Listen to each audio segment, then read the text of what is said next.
Ikaw ba ay naninirahan sa Japan at nag-iisip-isip kang bumili sa Mercari Japan ng Pokemon cards? Pwes, panoorin mo tong video na to kasi baka matulungan ka nitong mag-decide. Dumating na yung mga order natin ng Pokemon cards. Yan natin kung legit, fake, scam. First card natin is, wow, the packaging is, So, ang first card natin, first seller natin, ganito niya pinackage yung card niya. Kung hindi, naka-top loader. So, ang first nabili natin na card, may pa-suspense pa. First card natin is, tara! Wow! Dragonite. So, malinis na malinis. Nabili ko to sa isang seller lang and may discount pag bumili ka ng dalawa. Ang pangalawang card natin is si Mega Lucario.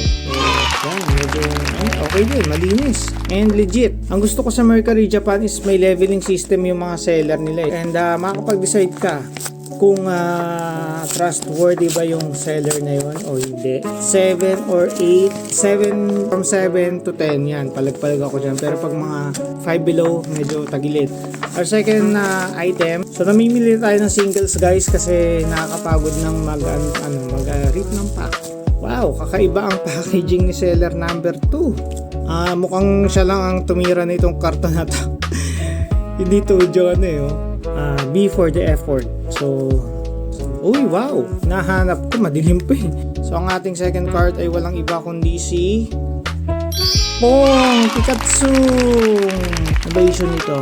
May puti-puti ito sa likod naalala ko. So, this one is for binder lang naman sa Legend of Arceus collection ko. So, okay na rin.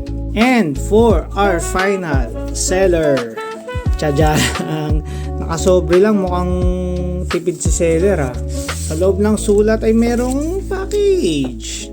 Rizado Pikachu. So, alam niyo na kung sino ang laman ni Re. Wow! Impressive. Wow!